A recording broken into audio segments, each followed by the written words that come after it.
그러니까 이게 사람들 매출로 연결이 되네?를 되게 많이 겪었어요 지금까지. 기하급수적으로 잘 되는 경우도 많죠. 10명 오다가 100명 오는 경우도 있겠죠. 10배가 큰 거죠? 그러면 우리가 만약에 신규 창업을 한다고 예시를 한번 들어볼게요. 만약에 본인이 그 사장님이다. 아니면 컨설팅이 들어왔다. 뭘 하라고 할까요? 만약에 저라면 그냥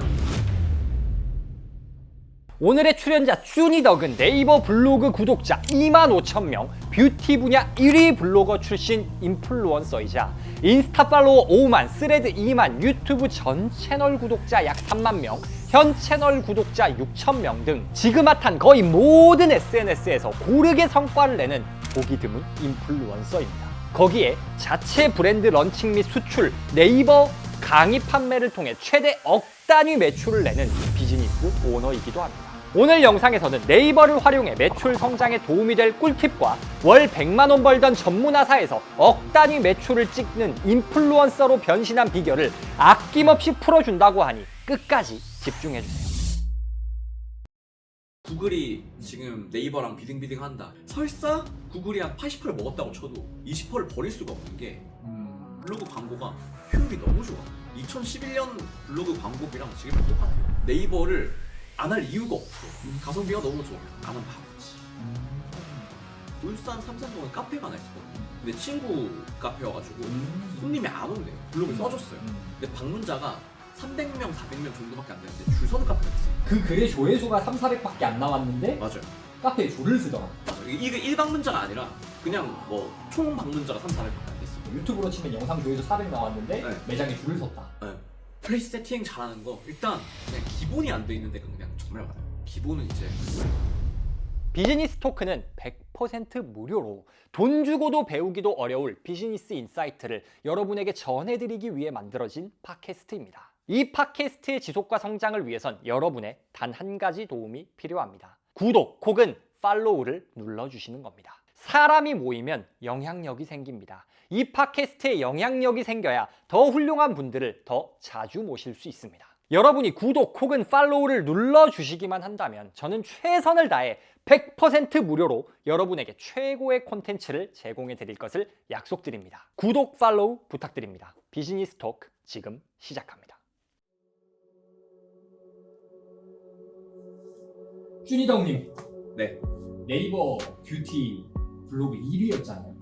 네 맞습니다. 그리고 사실 지금도 네이버 블로거들 중에서는 가장 유명한 사람 중에 한 명이 아닐까 생각이 드는데 네. 솔직히 네이버가 네. 그렇게 트렌디하다는 느낌은 요새 좀 없잖아요. 좀 보수적인 곳이 네. 맞죠. 그럼에도 불구하고 비즈니스 하시는 분들이 네이버를 잘 써먹어야 된다라는 말을 많이 하시는 걸로 알고 있는데 맞아요. 네. 왜 그러죠? 왜 그러냐면 아직도 대부분의 대한민국 국민들은 무언가를 구매하거나 결정할 때 네이버를 최종적으로 선택하기 때문에 네이버를 빼놓고 이야기할 수가 없어요. 최종적으로 선택한다는 게 무슨 의미죠? 예를 들면은 많이 유튜브 하시는 분들이나 인스타그램 하시는 분들, 사업하시는 분들 처음에 다들 네이버를 무시하세요. 근데 결국에는 왜 나한테 와서 알려달라고 하느냐. 그 사람들이 네이버에 있는 블로그를 보고 구매를 결정하더라 이 말인 거죠. 네. 블로그를 보고 구매를 결정한다는 말이 뭐 검색을 해보고 사기 전에 검색을 해보고 확인한다라는 건가요? 그죠. 검색했는데 이런 거예요. 내돈내산 리뷰를 찾아보고 그리고 안 좋은 리뷰가 있는 찾아보고 안 좋은 게 하나라도 있으면 또 안 사세요.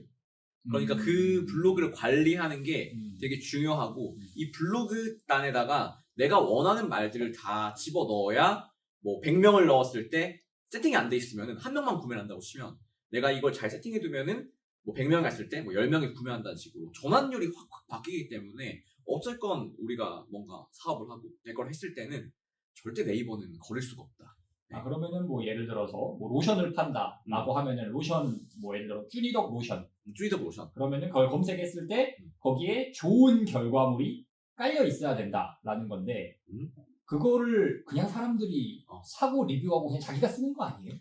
아니죠. 우리가 뭐 소위 말하는 체험단 같은 것들도 많이 맡기는데 그러니까 이게 네이버가 20년 되면서 처음에는 사람들이 그렇게 생각했어요. 네이버에 검색해보고 이 정보를 보고 그걸 믿고 샀단 말이에요. 근데 솔직히 말하면 이제 대한민국 국민들이 이 네이버에 있는 정보들을 보고 믿지 않아요.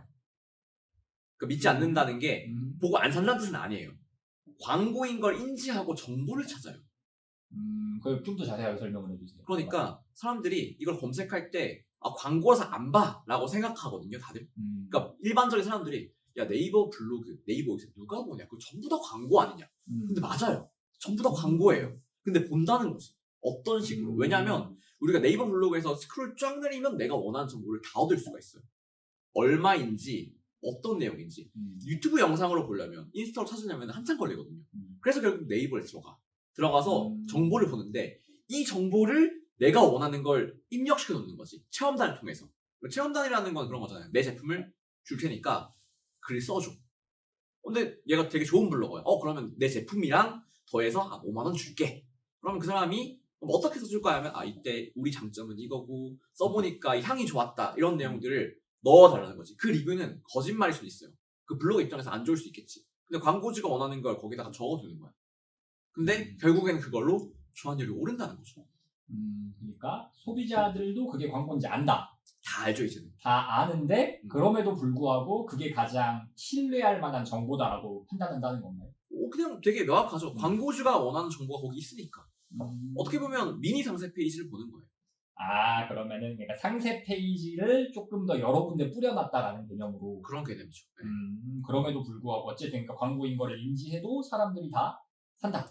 맞아. 사람들이 생각하는 거랑 현실은 되게 많이 다르다. 이건 재밌네요. 저는 아직까지 예를 들어 저희 부모님 세대를 생각해 보면 그게 광고라는 생각을 잘 못하실 거라고 생각을 했거든요. 왜냐하면 네이버 사용하시는 분들이 아무래도 좀 젊은 세대보다는 좀 나이가 있을 거라고 생각을 해서. 근데 어른들도 다 안다. 알죠. 그러니까 이제 이 사람들이 그러니까 들리는 게 많아요. 이게 유튜브가 나오면서 옛날엔 그런 거 있잖아요. 블로그 할 때 사람들이 너는 그걸 왜 해? 그거 하면 돈이 나오니 밥이 나오니. 그러니까 유튜버들도 지금이야 유튜브 하면 돈 번다는 게 유명했지만 저 사람들은 영상을 왜 올리지? 그러니까 아프리카 방송 같은 것도 처음에 보면은 쟤네들은 그러니까 관심이 좋으니까 막 관장 뿌리고 그런 사람들 많았잖아요. 처음엔 그런 게 다 돈이 안 됐거든요. 근데 이제 사람들이 이런 SNS가 돈이 된다는 걸 들으니까 계속해서 블로그도 돈이 되니까 이거 광고겠구나. 유튜브도 광고겠구나. 저것도 돈 받으려고 하는 거구나. 라는 인식은 다 있어요. 근데 블로그가 광고이고 돈 받는 거 알면서도 그 관성을 쉽게 못 끊는 거야. 나는 이제 구글 검색해. 나는 이제 인스타그램을 찾아봐. 라고 하는 사람들 많은 거 알아. 근데 명확하게 데이터로 대한민국의 절반 이상은 아직도 네이버를 통해서 구매를 결정한다. 절반은 어떻게 버려요? 무조건 잡아야지. 그러니까 이제 뭐 광고인 것도 많이 인지했고 그거에 대한 사실은 어떻게 보면 부정적인 어떤 인식도 생기긴 했는데 많죠. 그럼에도 불구하고 절반은 네이버를 보고 산다라는 거네요. 네. 그래서 만약에 뭐 구글이 지금 네이버랑 비등비등한다. 2019년에 특히 심했어요. 거의 잡히기 직전이었어. 다시 네이버가 올라왔고 지금 촬영하는 2025년도 잡히기 직전인데 설사 구글이 한 80% 먹었다고 쳐도 20%를 버릴 수가 없는 게 블로그 광고가 효율이 너무 좋아요. 효율이 좋다는 게 구체적으로 어떤? 2011년 블로그 광고비랑 지금이랑 똑같아요. 광고비가? 그냥 블로거들 섭외해서 깔아두는 거 너무 싸. 싸다. 그걸 안 할 필요가 없어요. 그러니까 이제 좀 네이버에 익숙치 않으신 분들은 지금 들으면서 헷갈릴 수 있을 것 같은데 근데 예를 들어서 준희정님이 어떤 브랜드를 런칭했다. 그러면 A 블로거, B 블로거, C 블로거한테 이걸 좀 써줘라고 뿌리는 비용이 맞아요. 2011년이나 2025년이나 똑같다. 똑같아요. 그러면 조금 더 구체적으로 한번 좀 써보면 좋을 것 같은데 일단은 블로그에만 초점을 맞춰서 좀 이야기를 해보면은 블로그를 활용해서 네이버를 써먹는다. 네이버를 활용해서 매출을 높인다. 이 구체적인 메커니즘과 사장님 입장에서는 이렇게 하면은 블로그를 활용해서 매출을 올릴 수 있어요 라는 구체적인 가이드라인 같은 게 좀 제시가 되면 좋을 것 같거든요. 이거는 좀 블로그 약점이기도 한데 솔직히 블로그만으로 매출 낼 수가 없어요. 네네네. 한계에 대해서 말하게 되는 것 같아요. 이 질문을 받으면. 왜 그러냐면 자 보세요. 제가 블로그로 네이버 뷰티 블로그 1등이잖아요. 지금 1등을 찍은 게 23년 4월이고 지금 25년 3월인데 지금 2등이에요. 근데 거의 최상위권 유지했는데 제 브랜드가 잘 되고 있냐라고 하면 솔직히 잘 되고 있는 건 아니거든요. 근데 네이버 블로그 잘하는 거 심지어 뷰티 블로그 1등인데 화장품 브랜드를 만들었어요. 잘 돼야지. 왜 안 되냐? 이거는 결국엔 블로그가 최종 구매 단계에서 영향력이 있는 건 맞는데 결국에는 이 블로그뿐만으로는 절대 안 되고 여기에 뭐 홈쇼핑으로 들어오게 하든 유튜브로 들어오게 하든 인스타그램으로 들어오게 하든 그 무언가가 반드시 동반돼야 돼요. 그러니까 나머지 애들은 블로그가 없어도 돼. 그러니까 효율이 좀 덜 나올 뿐, 전환이 좀 덜 될 뿐. 근데 블로그는 다른 게 반드시 필요해요. 그러면은 일단 지금 사업자분들이 블로그를 활용하려고 하는 방법을 이야기하기 전에 네. 블로그만 가지고는 안 된다. 한계를 먼저 좀 알고 이야기를 해야 되는 거죠. 왜 그런 한계가 있는 거죠? 왜냐하면 검색이라는 거는 의도가 개입되어 있어요. 근데 우리가 지금 알고 있는 인스타그램, 유튜브, 뭐 틱톡 같은 건 의도가 없어. 우리가 물론 보던 거에서 알고리즘은 만들어지겠지만 내가 거기서 나오는 광고, 내가 보겠다고 보는 광고가 아니잖아요. 예를 들면 제가 최근에 많이 나오는 광고, 막 마사지 광고가 엄청 나와요. 보라색깔, 이거 뭔지 아시죠? 네네네. 그거 엄청 나오고 제가 어제도 샀거든요. 그 플리오. 맞아요. 그 브랜드. 최근에 매각하셨죠? 매각된 브랜드. 근데 그 브랜드를 보면서 근데 난 전혀 생각이 없는 게 계속 보여가지고 인식되면서 내가 이걸 조금 오래 보면 한 번 더 보여주고 그리고 한번 구매할 홈페이지 들어가면 또 보여주고 이런 거 있잖아요. 그런 것들이 블로그에는 아예 존재하지 않는다는 거죠. 그러니까 플리오를 검색해서 보다가 살까 말까 할 때 네이버에 검색을 해보죠. 플리오 이거 살까? 후기 보면서. 근데 블로그 자체가 그걸로 시작이 안 되는 거죠. 내가 지금 내 브랜드를 막 깔아도 사람들이 이게 있는지도 모르는 거죠. 그러니까 이제 블로그 같은 경우에는 어쨌든 검색을 해야 결과물을 볼 수 있어서 그 검색하는 사람만 들어온다. 즉 트래픽이 제한된다. 맞아요. 라는 말이고 어쨌든 블로그의 장점이나 활용법을 이야기하기에 앞서서 어디서 트래픽을 만들어야 된다라는 거죠. 맞아요. 유튜브나 인스타 같은 걸 보면. 맞습니다. 이제 그건 제가 하는 영역이고. 맞아요. 그러면 됐다는 전제하에 네. 누군가가 어떤 방법을 통해서 뭐 마케팅을 해서 광고를 올렸든 뭐 인플루언서한테 맡겼든 트래픽을 들어온다. 여기서 근데 트래픽이 들어온다는 개념이 예를 들어 내 키워드를 검색시켰다는 의미일까요? 맞아요. 그럼 예를 들어서 플리오 아까 예시를 들었지만은 인스타그램이나 유튜브에서 플리오 컨텐츠를 보고 사람들이 플리오라고 검색하게 만드는 것까지는 앞단의 이야기. 그죠. 그럼 이제 그 다음을 우리가 해야 된다. 그죠. 이제 플리오라고 검색해도 네. 내가 원하는 게 나오고 목, 어깨 마사지기 검색해도 안마기 검색해도 모든 검색해도 플리오가 나오게 만드는 거야. 그러면 사람들이 내 상품과 관련해 검색할 만한 키워드에 내가 원하는 걸 나오게 만드는 게 블로그 활용법이다. 그죠. 그때 보면은 이거 그때 내가 살까 말까 고민했던 건데 라고 하면서 그때 조금 더 자세히 보게 되는 거죠. 만약에 블로그 글만 보면은 관심 없던 거 나오면 일단 안 눌러보고 눌렀다고 해도 대충 봐요. 근데 우리가 다른 매체에서 노출되면서 좀 익숙해졌어.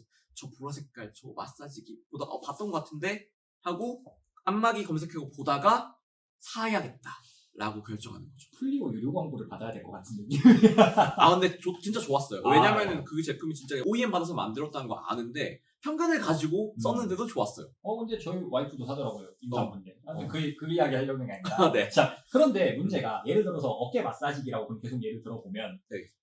사람들한테 어깨 마사지기 검색하세요. 아니면 플리오를 검색하면 당연히 내게 나오겠지만 어깨 마사지기 검색하세요라고 했는데 경쟁자들이 있잖아요. 그렇죠. 그러면은 검색했을 때 블로그에 내게 안 나올 수도 있잖아요.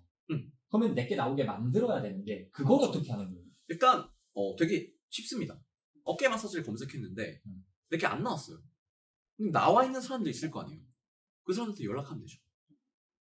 그럼 예를 들어서 내가 어깨 마사지기라고 검색했는데 블로그에 최상위에 박혀있는 게 쭈니덕이라는 사람의 블로그가 박혀있다. 그렇죠. 내가 있어. 그럼 그 사람한테 연락해서 네. 제 거를 좀 써주시면 안 될까요? 그렇죠. 그거 맡기는 게 비싸지 않아요? 아니 여기 5명이 보통 노출돼 있잖아요. 블로그에. 그 5명한테 저는 목 어깨 마사지기를 하고 있는 이 대표라고 합니다. 네. 그러면 이거를 좀 주실 수 있나요? 그러니까 원고를 한 10만 원 정도 제시하면은 무난하거든요. 10만 원이면 돼요? 제품 플러스 그렇게 해서 제품 주고. 네. 그리고 보내면은 그 정도면 합니다. 네. 그러니까 10만 원이면 한다고요? 적게 하면 5만 원에도 해요. 근데 거기에 상위 노출되신 분들은 네. 좀 사이즈 있는 블로거들일 거 아니에요? 왜냐면 블로그는 돈을 막 한 방에 크게 버는 게 아니라 뭐라고 해야 되지? 그냥 하루에 많이 와요 광고가. 하루에 여러 개 쓴다. 네, 하루에 여러 개 쓰니까 그래 10만 원 오늘 3개 들어왔네 30만 원 하지 뭐.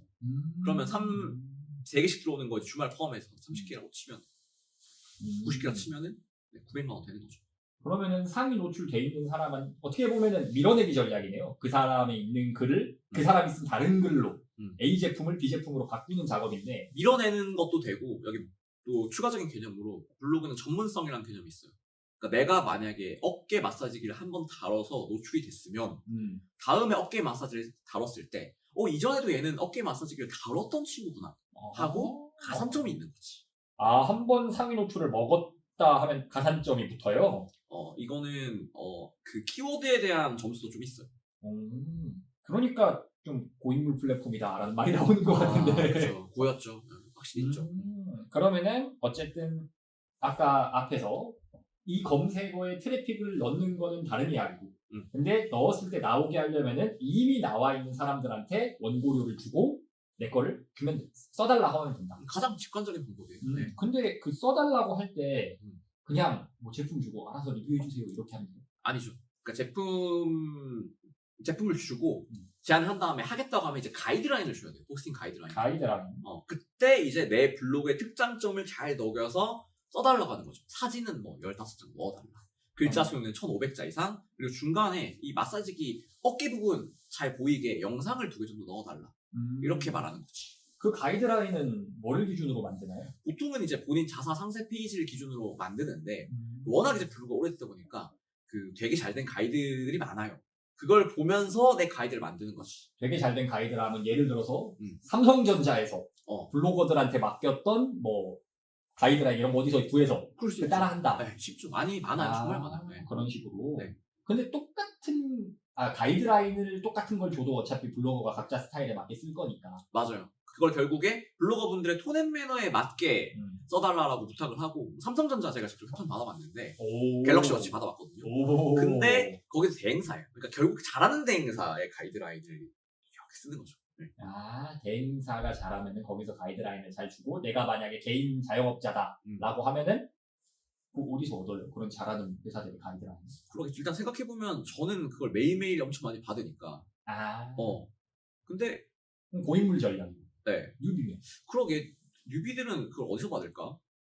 생각을 안 해봤는데, 잘 리뷰노트 같은데 체험단 사이트 들어가서 신청하기 보면은 거기에 짧게 가이드가 나와 있거든요.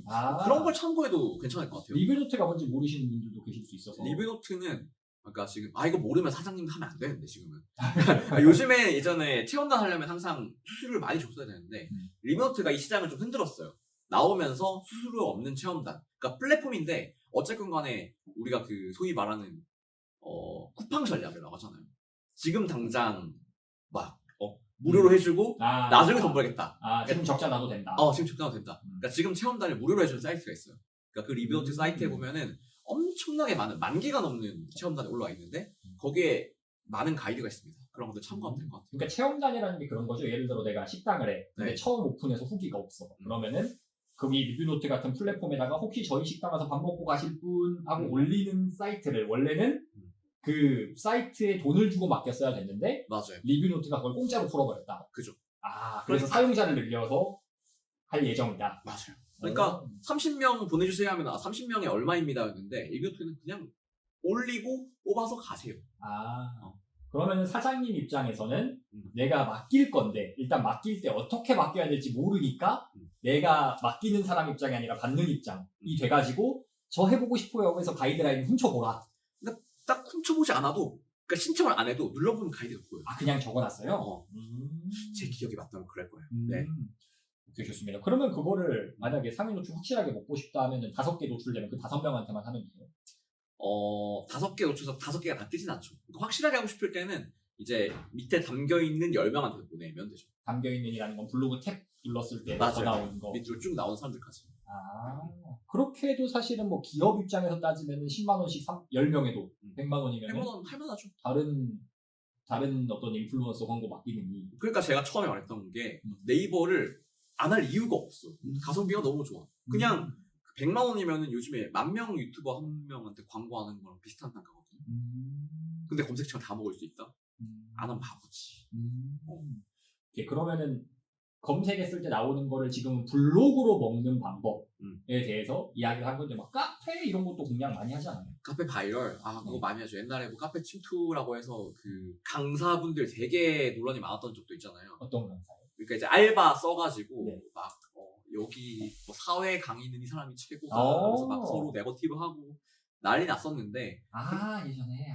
근데 그런 걸 전문으로 하는 그 대행사들도 있는데 그거는 사실 좀 말하기에는 좀 어둠의 영역이긴 하죠. 네. 그러니까 왜냐면은 카페 같은 거 보면은 예를 들어 저도 육아 관련된 거 막 이런 거 보면은 아, 댓글에 엄마인 척 쓰는데 음. 뭐 메시지 드릴게요 하고 해가지고 메시지 오면은 안만 봐도 이거는 맞아요. 그거예요. 꽃체야. 어. 그런 것도 많이 한다. 그건 조금 어둠의 영역이니까. 어쨌든 근데 그러면은 어쨌든 블로그가 더 파워풀한 건 맞나요? 블로그가 더 파워풀하다.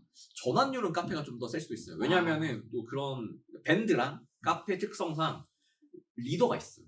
이게 좀 많이 활동하는 사람들. 그 사람들이 쓰는 글에 좀 브랜딩이 되어 있단 말이에요. 그래서 그걸 보고 사는 사람들이 이 사람이 산다? 괜찮다고 하면은 믿고 사지. 그런 게 좀 있거든요. 그래서 그런 경우에는 뭐 카페 글이 뭐 블로그 깔아두는 것보다 더 효율이 나올 때가 있고, 그래서 뭐 카페 공부나 밴드 공부 하잖아요.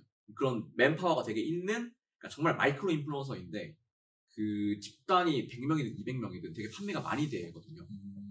그리고 이거 사람들이 잘 모르는데 재작년까지만 해도 대한민국에서 가장 많이 쓰는 SNS가 인스타그램이 아니라 밴드였어요. 아 진짜요? 네. 나이 좀 있으신 분들이 많이 쓰니까. 그냥 전체 다 합쳐서 밴드가 1등이었는데 다시 이제 인스타가 1등 올라간 걸로 알아요. 그만큼 많이 써요. 카카오톡이 1등 아니에요? 카카오톡 빼고 이야기인가요? 월간 활성자가 밴드가 1등이었어요. 와 진짜요?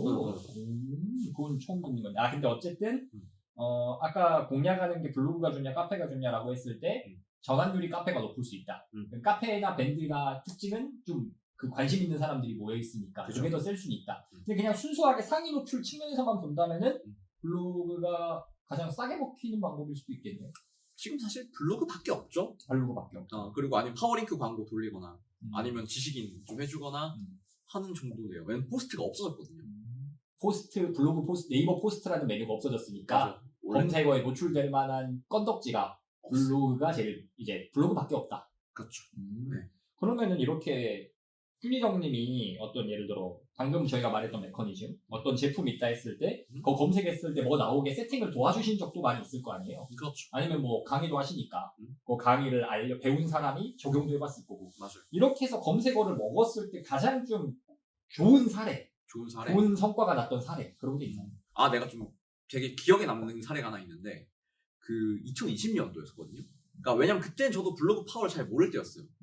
아마 블로그분들 대부분 파워를 모르는데 그냥 울산에 제가 고향인데 울산 삼산동에 카페가 하나 있었거든요.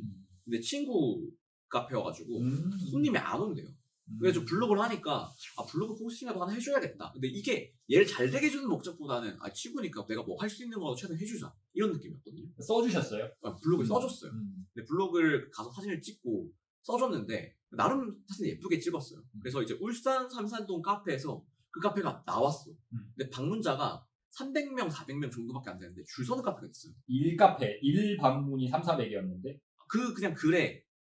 그러니까 그 방문자라는 건 카페 방문자가 아니라, 그 글의 조회수가 3,400밖에 안 나왔는데? 맞아요. 카페에 줄을 쓰더라. 맞아. 이게 1방문자가 아니라 그냥 총 방문자가 3,400밖에 안 됐어. 그러니까 블로그 조회수가 3,400밖에 안 찍혔는데, 유튜브로 치면 영상 조회수 400 나왔는데, 네. 매장에 줄을 섰다. 네. 그러니까 이게 되게 재밌는 비하인드가 있어요. 그때 그 메뉴가 되게 예뻐가지고 우리가 열심히 찍어가지고 올렸어요. 되게 예쁘게 나왔잖아요. 근데 원래 가게 사람이 안 오니까 얘가 이걸 안 만들어둔 거야. 안 만들어뒀다는 게 스페어 메뉴요? 뭐 케이크 같은 거. 아. 케이크를 안 만들어놨는데 사람들이 그 사진을 보고 이거 어디 있어요? 온 거야. 그러니까 왜 만들어야 돼서 줄을 선 거예요. 아 그래서 줄을 섰다. 근데 줄 섰는데 거기가 나름 그래도 그 삼산동이 울산에서 제일 좋은 데예요. 그래서 사람들이 줄 서니까 이게 뭐지 하고 그러니까 그게 돼버린 거야. 근데 얘가 늦게 만들어가지고 근데 얘가 여기서 받은 거야 그거를. 일부러 줄 세워야겠다. 이거 이렇게 줄 서는구나 하고 그래가지고 기다리는 사람들이 거기서 이제 커피도 먹고 하면서 줄도 서고 줄 서니까 또 줄 서고 막 그게 되면서 그 글은 조회수가 결국에 1,000 정도 됐어요. 네. 근데 걔는 그 뒤로 가게가 되게 잘 됐어요. 그걸 하나로. 네. 그러니까 왜냐면 아무것도 없어. 딴 거 한 게 아무것도 없어. 변수가 그거밖에 없었다. 그러니까 블로그가 되게 힘든 게 뭐냐면은 내가 이걸로 잘 됐다는 걸 증명해 줄 수가 없단 말이에요. 근데 걔는 증명이 됐고. 근데 그 어쩔 수 없는 게 딴 거 한 게 없어. 그거밖에 없어. 그리고 사람들이 그 사진을 보여주면서 말을 해. 그러니까 이제 제가 보고 느낀 거죠. 처음으로 느꼈던 게 이게 먹히는구나. 근데 그게 그러면은 일회성으로 끝난 건지 아니면 그 이후에 계속 카페가 더 뭐 화풀이 된 건지. 네. 그러니까 그 뒤에는 이제 사실 많이 친한 친구는 아니었어요. 그래가지고 그걸 듣고 막 가봤을 때 또 잘 되는 것까지 듣고 그래서 그게 가장 기억에 남는 사례인 것 같고 그 다음에 제가 또 드라마틱하다고 느꼈던 거는 아무래도 제가 서울에 블로그로 상경하면서 사업가 모임을 운영했거든요. 그게 1,500명까지 늘어났어요. 모임 멤버가. 네, 모임 멤버가. 그러니까 우리가 말하는 소모임에서 막 1번방, 2번방, 3번방 이런 식으로. 그게 100명이었거든요, 원래. 100명이었다가 코로나 기간에 확 늘어났어요, 오히려. 오히려. 그래가지고 사업가분들 진짜 많았는데 저는 그 전까지 내가 그 찐따. 그러니까 나는 직업도 없고 그냥 블로그 하는 찐따다라고 생각했는데 몇 년도예요? 그게 코로나 때? 21년, 22년. 근데 그때는 뭐 대충 뭐 블로그 팔로워라든지 아니면은 뭐 수익이라든지가 지금과 같지 않을 때. 그죠. 그때 그래도 블로그 남자 뷰티 블로그 1등. 남자 뷰티. 그리고 전체 그 등수가 100등 안에 들었어요. 근데도 이제 그런 게 있어요. 왜냐면 나는 나보다 더 잘하는 사람들 1등 있으니까. 저는 그 정도는 아닌데요. 그리고 사업을 한 번도 안 해봤으니까. 모르겠는데요 하는데 그냥 그런 분들한테 조언을 조금씩 드렸더니 막 매출이 되게 올랐다는 거예요. 다음 명 나와서. 그러니까 사업가 모임에 오신 더 훌륭하신 분들한테 블로그 이렇게 해보세요라고 했더니 매출이 뛰었다. 그러니까 블로그를 물어보시니까 별거 어려운 거 아닌데 하는데 못하는 분도 되게 많았고 그리고 이렇게 해보자 해서 실행하니까 그냥 되네요 하는 것들이 나오면서 그러니까 이게 사람들 매출에 연결이 되네?를 되게 많이 겪었어요. 지금까지. 액수로 어느 정도에서 어느 정도로 뛰었다 뭐 이런 게 있을까요? 그냥 뭐 식당 하는 분들도 많았는데 그런 거 세팅한 이후로 하루에 막 2명씩 더 온다가 그러니까 2명씩 더 와서 객상가가 5만 원이면은 한 달에 300만 원씩 더 버는 거잖아요. 뭐 그런 것들도 있고 그 다음에 이제 뭐 에코백 판매하시는 분 같은 경우에는 그냥 아예 판매가 안 됐는데 어쨌든 간에 초반에 판매가 이제 일어나게 되는 거지. 그래가지고 그런 것들이 막 계속 늘어나고. 그러니까 사실 뭐 2명 뭐 몇 건 이게 별 의미가 없다 느껴져도 사실 초기이신 분들이랑 작은 영세한 분들한테는 그게 다거든요. 진짜 엄청 그게 다거든요. 저 지금 그러면 너무 좋아요. 그러니까 제로에서 스타트를 끊게 만들어주는 정도의 역할은 할 수 있다. 맞아요. 근데 그 다음으로 잘 되려면 사실 뭐 트래픽을 뭐 이렇게 갖다 붙던가 해야겠지만. 네. 재밌네요. 근데 또 아까 식당 하니까 떠오른 건데 사실은 또 네이버에서 한 줄기 큰 영역이 블로그라면 또 한 줄기 큰 영역은 플레이스잖아요. 플레이스죠. 왜냐면은 맛집 같은 경우에는 거의 100% 네이버 지도 보고 이건 젊은 애들도 젊은 맞아. 친구들도 네이버 지도를 찾고 들어가니까 그러면은 이 플레이스를 좀 잘하고 싶은 플레이스를 잘하고 싶다. 왜냐면은 플레이스에서도 저는 뭐 건너들었지만 상위 노출 첫 페이지에 뜨는 것만으로도 엄청난 효과가 있지 않나요? 이게 2페이지에서 1페이지로 넘어갈 때 그냥 이제 기하급수적으로 잘 되는 경우도 많죠. 기하급수적이라는 게 어느 정도? 그러니까 이제 막 예서 10명 오다가 100명 오는 경우도 있겠죠. 10배가 뜬다고요? 그렇죠. 그럴 수도 있죠. 그러니까 아니, 극단적으로 잘 되는 예시를 한번 들어보면. 근데 2페이지에서 1페이지면 2페이지도 원래 충분히 높은 거잖아요. 높죠. 그러니까 여기서 2페이지라 하면 네이버 검색했을 때 바로 나오는 게 1페이지. 옆으로 넘겨야 1페이지인데 맞아요. 하나 넘어갔다고 10배가 뛴다고요? 잘 되는 케이스를 예시로 들면 그런데 물론 다 그렇진 않아요. 그러니까 쉽게 말하면은 우리가 저가는 상품, 고가는 상품이라고 하는데 우리가 변호사, 뭐 병원 이런 걸 고를 때는 좀 더 고심해요. 피부과를 방문할 거다. 예를 들면은 뭐 수술을 할 거다. 이럴 때는 정말 많이 찾아보잖아요. 근데 예를 들어서 우리가 여자친구랑 맛집을 가, 돈가스를 검색했어. 그냥 1페이지에 리뷰 많은 거 이거 눌러서 바로 가버리는 사람들이 많단 말이에요. 근데 여기서 좀 더 신중한 성격인 사람들은 뭐 2페이지, 3페이지 보겠지만 어쨌건 뒤로 갈수록 클릭을 하나 더 해야 될수록 그 사람들이 우수수 떨어진단 말이에요. 근데 이제 그게 극단적으로 많은 케이스에서 그러니까 완전 저간회에서는 그 예를 들면 뭐 밀면 근데 그건 이제 가깝다는 이유로 방문할 수도 있겠죠. 네이버 지도에서 다양한 요소가 있겠는데 그런 거에서는 이제 1페이지 차이가 되게 많이 클 수도 있다. 그러니까 심플하게 뭐 예를 들어서 내가 뭐 몇백만 원짜리 강의를 끊는다. 이건 플레이스랑 관계도 없지만 그죠? 그 학원이 뭐 네이버 지도에 높게 나온다고 가진 않는데 예를 들어서 오늘 점심 막상 지금 여기 지금 역삼인데 저희 지금 점심 메뉴 못 정했잖아요. 그러면은 역삼용 뭐 맛집 이렇게 떴을 때 1페이지 나온 거에서 그냥 결정을 한다. 그래서 상위 노출되는 게 플레이스 상위 노출되는 게 그런 효과가 있다. 사실 뭐 회사 근처에는 이제 지도 눌러서 주변에 있는 걸 다시 클릭해보는 게 많죠. 근데 이제 내가 처음 가는 지역 그리고 뭐 데이트를 한다거나 그럴 때도 좀 찾아보시긴 하는데 이게 1페이지가 근데 크다는 거는 결국에는 되게 간편하게 눌러보고 짜는 사람들이 많은 것 같아요. 네. 그러니까 어쨌든 뭐 위치 기반으로 완전 주변에 뜨는 거는 그건 어쩔 수 없는 거고. 어쩔 수 없는 그건 거고. 원래 네. 근데 사실 위치 기반에서 주변에 떠도 사실 그거 있잖아요. 그 가까이 떠서 눌렀는데 좀 가기 싫게 생긴 아 있지. 그런 것들도 있고. 음. 근데 만약에 잘 해놔서 1페이지 노출되면은 멀리서라도 찾아가는 효과가 있고. 그러면은 그거 어떻게 해요? 플레이스 세팅 말하는 거예요. 네, 어떻게 하면 잘할 수 있어요? 플레이스 세팅 잘하는 거 일단 우리가 강남 이런 거 생각하면은 네. 거기는 광고비를 이제 그 월에 1,000만 원 단위로 세워요. 강남에서 플레이스 잘하려면 돈이 많아야 된다. 돈이 많아야 된다. 그러니까 뭐 소위 말하는 뭐 리워드 트래픽이라는 리워드 트래픽이라는 거는 방문자들을 이제 넣어주고 아니면 리뷰를 쓰게 하고 뭐 체험단도 많이 돌릴 거고 되게 다양한 부분에서 완전 전문가들이 붙어요. 왜냐면 여기는 진짜 1페이지 차이가 매출이 장난이 아닌 차이가 나요. 네. 그렇기 때문에 그래서 이제 그 지방도 아니야. 외곽으로만 조금만 빠져도 그냥 기본이 안 돼 있는데 그냥 정말 많아. 그러면 일단은 뭐 돈 많은 자들의 게임은 제외하고 일단 돈 많은 게임 그러면은 좀 경쟁이 빡세지 않은 곳에서 기본이 안 돼 있다. 그 기본이 뭐예요? 기본은 이제 뭐 키워드 등록 같은 거. 우리가 뭐 대표 키워드를 5개 정도 등록할 수도 있는데 네. 그거에 대한 개념이 없는 사람들이 그냥 널렸어요.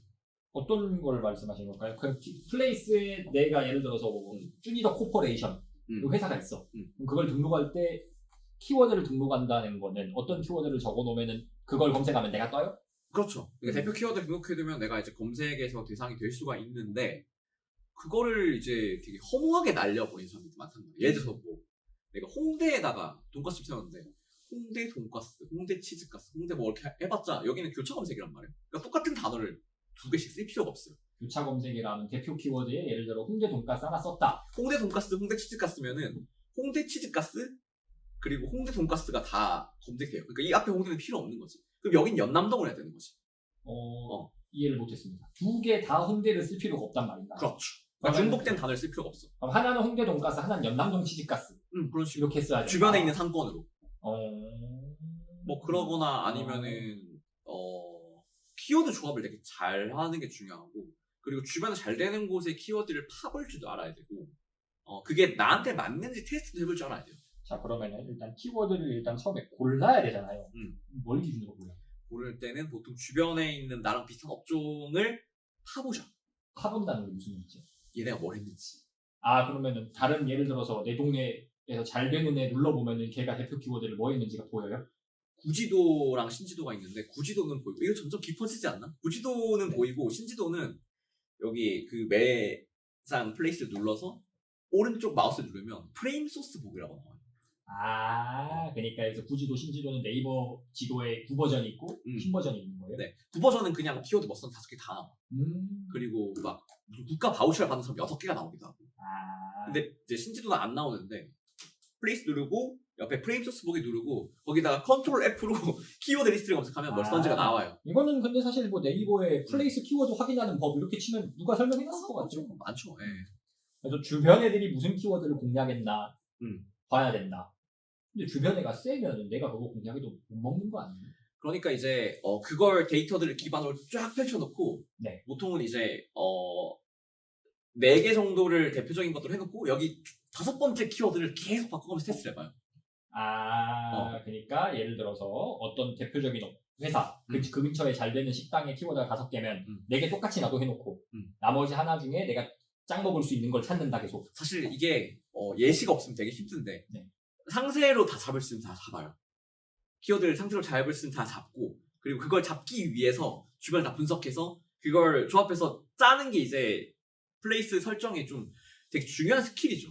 그러면은 뭐 예를 들어 홍대라고 치면은 홍대 돈가스, 홍대 치즈가스, 연남 그러니까 홍대란 키워드가 있을 거고 돈가스란 키워드가 있을 거고 서브 메뉴가 있을 거고 연남동이라는 동네도 있을 거고 뭐 마포구 뭐 이런 것도 있을 거고 이런 걸 이렇게 막 섞어서 해본다는 거죠. 예를 들면은 이제 홍대 돈가스 치즈가스 카레가스라고 하면 발려나거든요. 키워드 하나에 홍대 돈가스 치즈가스 발려. 왜냐면 말이 안 되잖아. 그렇죠.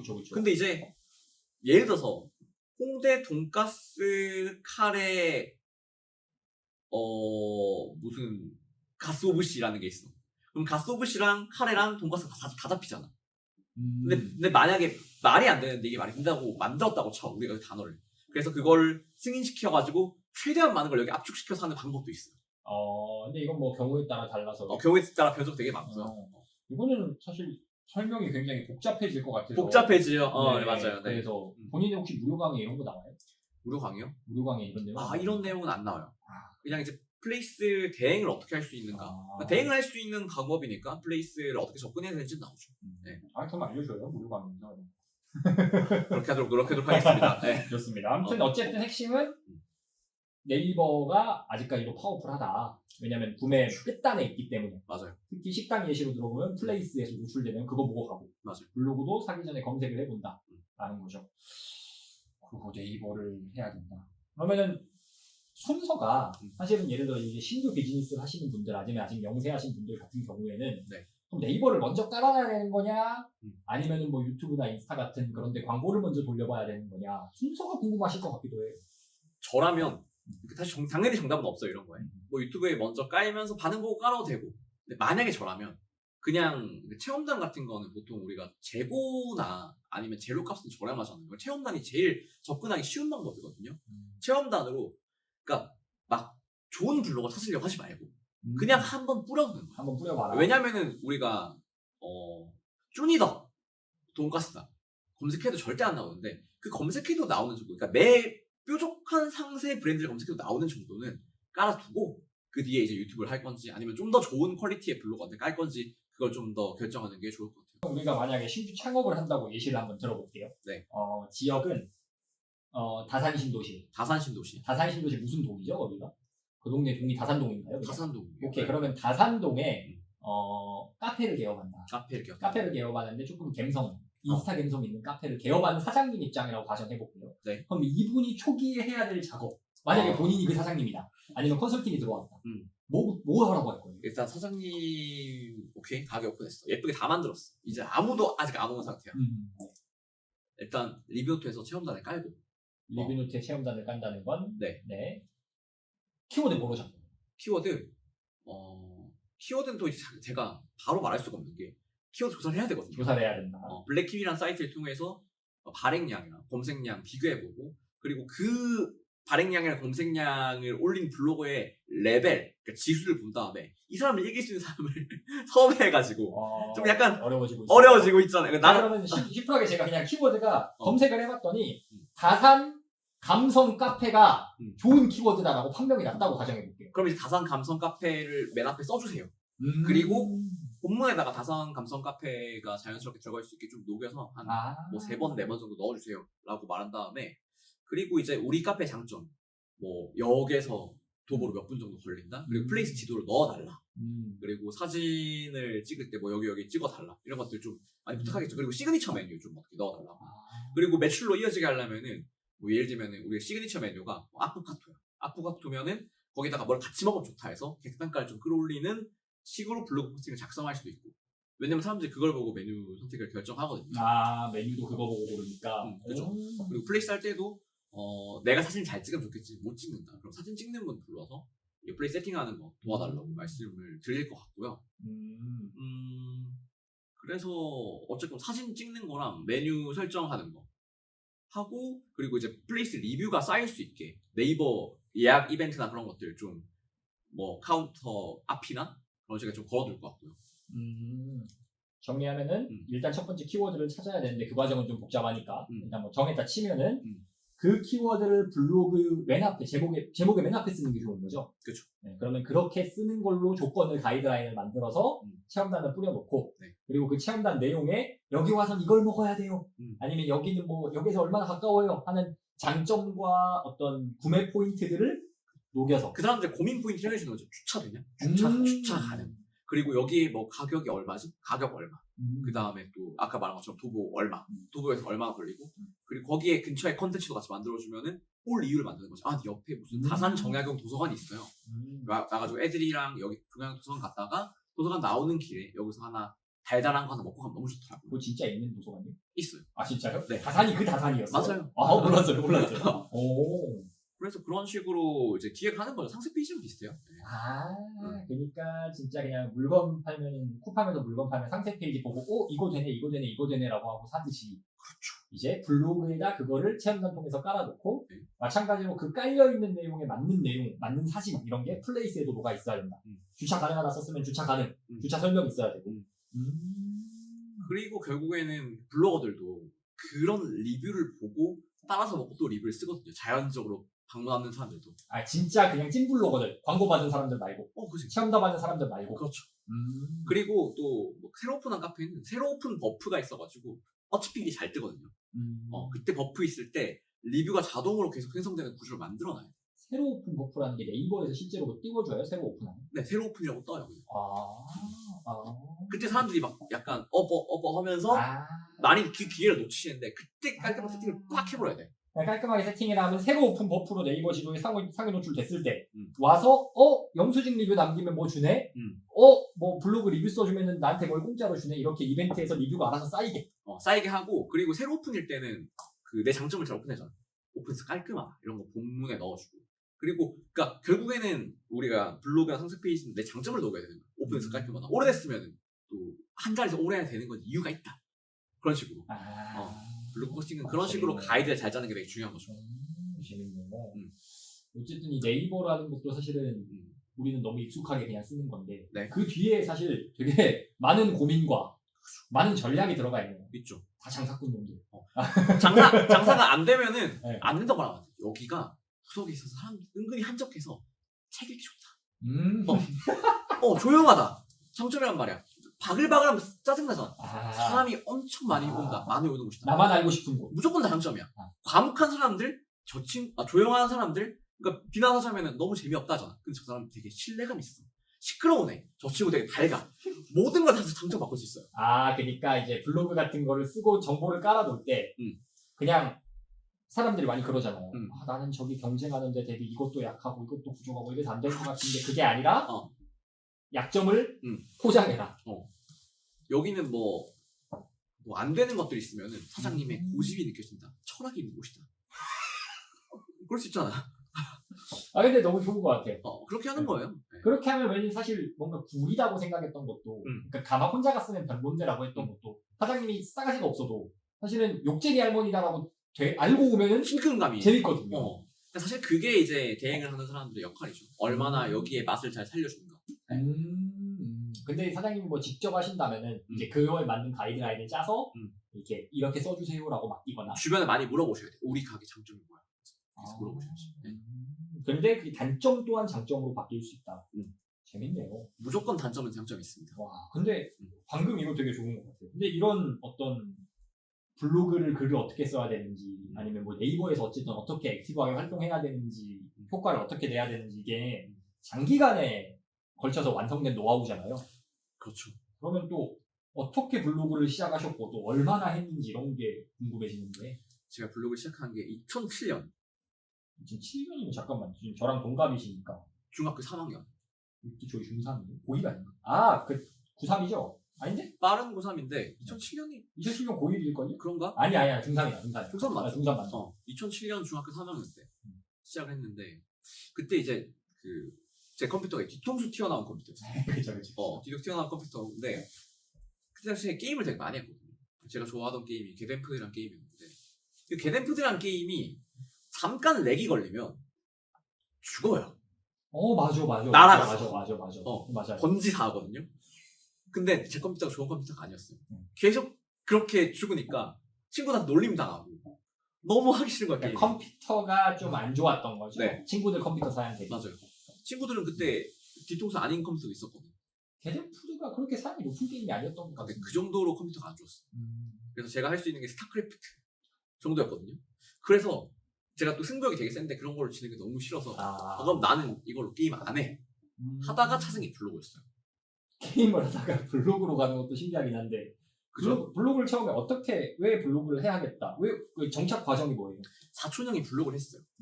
사촌 형이 블로그를 하면서 올리는 걸 옆에서 이렇게 명절 때마다 봤고 저게 뭐지 하다가 내가 블로그라는 게 있다는 걸 알게 됐고 그래서 뭘 하자 나도 저거 해볼까 하면서 그때 첫 번째로 이제 그 애니 캐릭터 사진 같은 거를 어디서 이제 모아가지고 저장하는 용도로 썼어요. 블로그에다가 애니 캐릭터 사진을 모았다. 네. 근데 제가 봤던 게 그 페이트 스테이 나이트라고.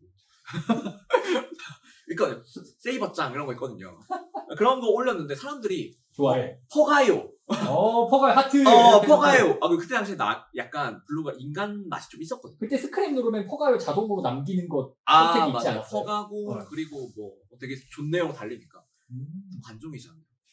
좋은 거야. 그래서 약간 나중에는 뭐 누구 특집으로 정리도 해주고 아니면은 캐릭터 특집. 캐릭터 특집 아. 그리고 캐릭터 송 그 다음에 영화 같은 것도 리뷰하고 음악도 리뷰하고 내가 좋아하는 약간 취향을 좀 올리는 걸로 시작이 됐죠. 네. 그 다음에 그 애니 만화책 번역본도 올렸습니다. 원피스 이런 거. 아 맞아 원피스 나루토 블리치. 아 일본어로 원래. 일본어는 이제 제 친구들이 그 당시에 전부 다 JLPT 1급 오. 땄어요. 네. 뭐 중학교인데? 아 근데 그때 당시에 우리가 울산 애고가 생긴 그런 소리도 있었고 근데 일단 우리가 그 오타쿠 덕질을 하는데 어차피 제가 오타쿠면 다 친구 다 오타쿠예요. 그럼 덕질 하는데 효율적으로 하자. 효율적 덕질. 네 물론 막 저는 1급을 못 땄습니다만 친구들도 있었고 그래서 막 번역본 솔직히 죄송한 얘기하는데 잘 한자가 어려워. 한자가 어려우면은 그 의역했어요. 지금 예를 들면 그런 거지. 야 극단적으로 루피를 부르는데 상디라고 막 적어놓는 거야. 물론 그런 실수는 안 했지만 네네. 그래서 방문자가 되게 많이 왔어요. 아 이건 명언이네. 오타쿠를 할 거면 효율적으로 해야 돼. 효과적으로 해야 돼. 그래서 제 친구들이 지금 뭐 일본 명문대 게이오대 간 친구도 있고 그리고 뭐 와세다에 붙었던 친구도 있고 네, 그때 오타쿠 나쁘지 않다. 덕질 할 거면 제대로 해야 된다. 제대로 해야 된다. 네. 근데 그럼 그렇게 애니 이런 걸로 시작했는데 사실은 쭈니덕 하면 원래는 뷰티 블로그잖아요. 맞아요. 어떻게 그런 전환을 하게 됐는지. 일단은 애니메이션 블로그를 계속 하다가 그때 그 모 가수분에게 제가 고소를 당해가지고 뭐가 당해요? 그러니까 그 사람의 노래를 올렸어요. 그 사람 노래를 올렸는데 저도 퍼온 거였거든요. 근데 내가 퍼왔는데 그 사람이 글을 지워서 내가 최초 매표자가 돼 있는 거야. 근데 사이버 수사대에 가니까 그분들한테 뭐 내 블로그 고등학생 블로그가 뭐가 중요하겠어. 그 당시에 한 2009년 초였으니까. 그러니까 그냥 이거 지워라. 금방 처리. 지워라. 지우라. 지워라. 근데 기소유예 그런 건 몰라 아무것도. 네. 그냥 경찰서 가니까 집에서 네 뭐 하는 거냐고 난리 나고. 그래가지고 지웠어요 블로그를. 그리고 다시 시작하고 나서 되게 좀 방치됐죠 솔직히. 그리고 2011년 1학번 대학교를 들어가면서 여자가 있는 거야. 연애하고 싶잖아요. 전공이? 전 역사학과입니다. 네, 사학과입니다. 있겠네. 네, 저희 한 반반쯤이네요. 살짝 더 한 51대 49 정도 느낌. 저 이제 거의 이제 중학교가 공학이긴 했는데 남자 450명, 여자 50명. 그리고 고등학교는 남고. 공학인데 450에 50B가 나와요? 근데 왜냐면 그 3학년, 2학년은 남고였고 우리 때부터 저만 했어요. 그래서 여자들 조금씩 시범적으로 받아보는 학교였어요. 그 여자애들은 무슨 죄야? 걔네들 좋아했어요. 그래? 인기 많은. 아닌가? 모르겠는데 그래서 거의 남고에 가까운 남중에 가까운 중학교. 남중이죠. 그리고 남고. 여자는 이제 저는 이제 화장실 가지 않을 것이다. 농담. 어쨌든 굉장히 신비한 생물인데 그들을 마주하는 순간 이게 그냥 말도 못 꺼내. 입이 얼어붙어. 좀 잘 보고 싶다. 그래서 이제 뭔가 선크림을 한번 발라보고 살짝 백탁 있는 거 있잖아요. 좀 약간 자신감 생기는 거예요. 좀 하얘졌다. 좀 하얘졌다. 원래 새까맸는데 제가 그때 야구를 되게 좋아해서 그러니까 뭔가 화장품 관심 되게 많이 가는 거예요. 그때부터 화장품을 엄청 파기 시작했어요. 네, 시작은 모두와 같습니다. 좀 더 잘생겨 보이고 싶었다. 아니 사실 뭐 페이스북도 여자애들 얼굴 보려고 그렇죠. 했던 거니까. 편집해 주시나요 이거? 그대로 나가야지. 네. 좋습니다. 그래서 뷰티로 시작을 했다. 근데 그럼 뷰티로 하고 나서 처음부터 성과가 좀 잘 났나요?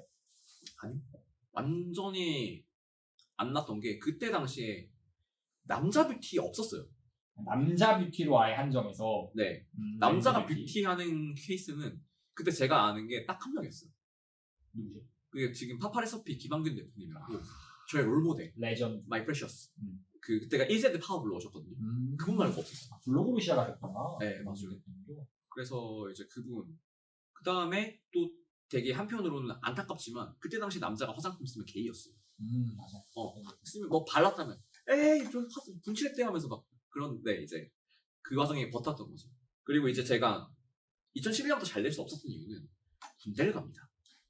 11년부터 14년 4월까지 있습니다. 3년이요? 부사관으로 가셨나요? 제가 전문화사까지 했습니다. 네. 왜 근데 그런 안타까운 선택을 일반적으로 하지 않는 선택을? 근데 그때 솔직히 말하면 이게 중학교 때부터 이어지는데 나도 컴퓨터 살려고 돈 먹고 돈이 싶어서 없어서. 그때 저희가 11년에 입대하면 이등병 때 한 7만 8천 원? 병장 때 13만 원 이랬을 거예요. 그러니까 전역해도 돈이 없어. 그리고 약간 좀 복학하기도 무서운 게 이제 학비가 되게 무서웠거든요. 돈이 없어가지고. 그래서 뭔가 좀 전문화사 하면서 그때 월급 113만 원이었는데 좀 모아보고 싶다. 그렇게 해가지고 제가 첫 월급으로 갤럭시 S4를 사고. 컴퓨터가 처음이다. 컴퓨터를 사고. 그리고 두 번째로 갤럭시 S4를 샀습니다. 그렇게 뭔가 그 돈이라는 걸로 행복을 살 수 있구나 처음 느꼈어요. 근데 원래 어릴 때부터 집이 좀 그런 힘든 편이셨어요? 맞아요. 집이 좀 무너졌어요. 그래가지고 아버지가 제가 중학교 때 다치셔가지고 집에서 누워있는 거 봤어요. 그래가지고 대학 공부를 그때 잘 안 했던 이유가 아버지가 약간 잘하라고 입버릇처럼 말했던 게 내가 너 고등학교 때까지 보낼 수 있는데 대학은 너가 알아서 가야 된다. 아버지의 의도는 너 장학금 받아야 된다 했는데 난 그럼 안 해였어요. 찰떡같이 말해도 개떡같이 안 듣고. 저랑 아버지랑 MBTI가 전부 다 반대거든요. 완전히 성향이 달라. 아마 엄청 고통받으셨을 거예요. 또 신기하네. 네. 그래가지고 제가 어쨌건 전교 10등권 때에서 그 이야기를 들으면서 바로 다음 시험 400등을 찍습니다. 진짜 잘했네요. 잠깐만. 이게 몇 학년 때 이야기죠? 전교 10등이? 이게 중학교 때예요. 중학교 때 이거였는데 다음 학기에 400등을. 고등학교 배치고사 때 바로 400등 찍어버리고. 이건 안 푼 거 아니에요, 문제를? 거의 이제 그러니까 이게 되게 바본 건데 부모님에 대한 원망을 약간 나를 해침으로써 푼 거야. 그러고 이제 그냥 안 해버린 거지. 상처가 어쨌든 됐으니까. 근데 부모님에 대한 원망이라는 게 그런 경제적인 어려움에 대한. 맞아. 나는 저 친구들은 다 좋은 핸드폰 쓰고 개댐프도 하고. 개댐프도 되고. 전 중학교 3학년 때 반에서 핸드폰 없는 게 나밖에 없었어요. 나밖에 핸드폰이 없었어. 그러니까 그 물질적에 대한 욕망이 너무 센 거고 원망이 된 거야. 근데 그런데 말은 못해. 항상 집에서 그냥 방에만 박혀 있어. 뭐 그런 상태였어요. 그러다가 이제 또 고등학교 들어갔는데 급식비도 못 내. 그래서 급식 도우미를 했어. 3년 내내. 밥을 퍼줬어. 급식 도우미 하면 급식비 내주니까. 근데 이제 그런 걸 하면서 뭔가 자존감이 엄청 깎이는 거야. 어린 나이에. 밥 퍼줘야 되고 막 그러니까. 근데 그 당시에는 이제 나름대로 중학교 때부터 퍼줬어요. 이미 중학교 때부터 퍼줬는데 그래도 이제 그 한 친구들이 있으니까 좀 괜찮았어요. 근데 뭔가 학원도 안 다니니까 중학교 3학년 때는 그 방과후 학교 공짜로 해주는 거 대학생들이 그런 거 받고 뭔가 항상 아버지가 했던 말이 좀 남들만큼만 해라 였는데 그게 나한테 어떻게 마음속에 맺혔냐면 남들만큼 해주지도 못하면서 라고 맺혔던 거예요. 그런 게 이제 약간 되게 사춘기에 부모님한테 좀 하면 안 되는 나 공부 안 해 그런 걸 했던 것 같아요. 근데 그래도 저건 이제 극단적인 예시고 보통은 그 뒤로는 한 50등 근처했어요. 네. 저희 전교생이 그래도 50등이면은 네. 이렇게 공부를 좀 하는 학교인가요? 여기? 울산에서는 학성고라고 하면 다 알죠. 그럼 그래도 나는 공부를 못 하진 않았다. 근데 어쨌든 그래도 계속 그 돈에 대한 그게 있어서 전문화사까지 선택을 했다. 맞아. 첫 월급이 얼마예요? 첫 월급 113만 원. 13만 원. 식비 포함. 이때 블로그를 계속 하던 건가요? 이때 블로그 간간히 했죠. 간간히 했고 그 덕분에 지금 우리가 소위 말하는 최적화 블로그를 가지고 있는 거죠. 그러면은 이 113만 원에서 블로그가 그럼 본격적으로 뭐가 잘 되고 블로그가 조금 더 본업의 수익을 넘어서는 잘 되는 그 정도 선은 언제 된 거예요? 굉장히 뒤에 이야기인데. 굉장히 되게 언제예요? 제가 블로그로 회사를 때려친 게 2019년이거든요. 그럼 지금 2011년부터 군대 2014년까지 5년이 비었어요. 네, 5년. 이 5년은 뭐 한 거예요? 일단 제가 이 군대에서 화장품 공부를 되게 빡세게 했어요. 왜냐면 남자들이 군대 살 게 뭐가 있어. 우리는 이제 지금처럼 폰 쓸 수 있는 것도 아니고 그냥 휴가 나가면 화장품 사가지고 막 나 피부 괜히 군인들 막 위장 크림 바르서 피부 안 좋을 때 클렌징 신경 쓰고 그런 거 없었어요. 애들이 친구들이요? 네. 동기들이? 네. 근데 저는 네. 그 카투사에서 위장 크림을 안 다르네, 성골이네. 그래서 그런 것 때문에 클렌징 신경 쓰고 막 피부에 화장품 신경 쓰고 그랬단 말이에요. 미샤에 세일한다면 뛰어가고 애들이랑. 근데 오해하실까봐 카투사도 바르는 애들은 많아요. 그래요? 전투병 분들은 바르는데 제가 꿀을 좀 빨았어요. 이래서 엘리트들이랑은 배치를 잘 받았어요. 그래서 그런 것 공부를 하고 나와서 막 쓰리잡 뛰었어요. 조선소 다니고 그 공장 다니고 막 하면서 조선소.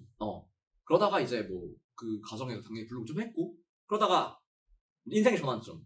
조선소에서 자전거 타고 다니다가 1톤 트럭에 박고 날아가면서 그때 뭔가 주마등이란 걸 처음 경험한 것 같아요. 사실 별로 안 다쳤어요. 타박상.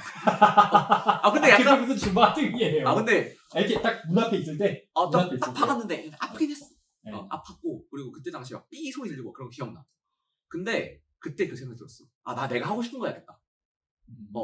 이게 택시 날아가면서 하고 싶은 거 해야겠다 이렇게. 딱 들었어.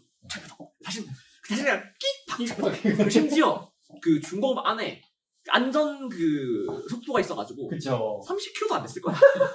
근데 체포다 했어요. 안전모 쓰고 있었어. 그리고 옷도 했고. 근데 그 순간이 나한테는 그랬어요.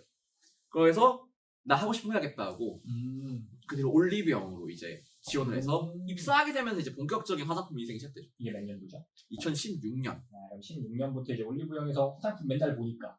그렇죠. 그럼 거기에 관련된 블로그도 계속 하면서. 그러니까 애초에 그 군대 있을 때랑 중급 달 때도 쉬는 날에는 무조건 화장품 다녔어요. 화장품 어땠다고요? 보러 다녔어요. 보러 다녔다. 올리브영 같은 데 보면서. 그리고 약간 청개구리 심보라 가지고 아까 봤잖아요. 아빠가 공부 안 한다고 하니까 던져버리잖아. 그러니까 아빠가 내가 화장품 하는 걸 되게 싫어하셨어. 그러니까 너무 하고 싶더라고.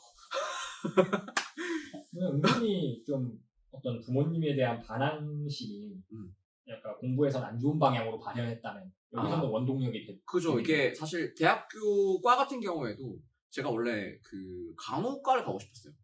근데 간호과를 붙었는데 부모님 반대로 못 갔어요. 남자가 무슨 간호과냐. 그러니까 이게 내 인생에서 부모님의 반대로 못한 게 너무 많다고 생각이 드는 거예요.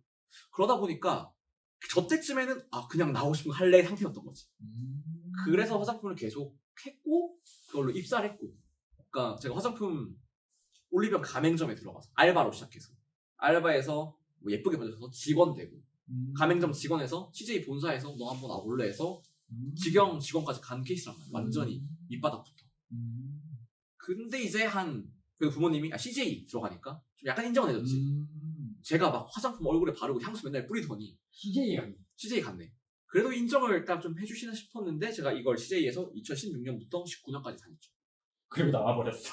그리고 이제 또 드디어 애가 자리 잡나 싶었는데 나와버렸어.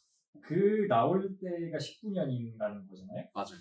19년이면은 그때는 블로그가 뭐 1등 찍고 이럴 때도 아니잖아요. 아직. 이제는 블로그로 돈이 좀 나오고 있다. 그때 얼마 정도 블로그로? 제 기억에 한 50만 원. 근데 그만뒀다고요? 이게 50만 원 나왔을 때 딱 느낌 들었어. 나 이걸로 될 수 있겠다. 되겠다 싶었어요. 그리고 올리병에서 매너리즘이 좀 오던 시기였어요. 사실 저는 올리병 들어갈 때 나 5년 하고 나올 거라고 생각했거든요. 5년 하고 나와서 내 브랜드 만들겠다. 그런 생각으로 다니면서 올리병 다니면서 이제 새로운 브랜드 막 나오는 거 보고 가슴 막 뛰어.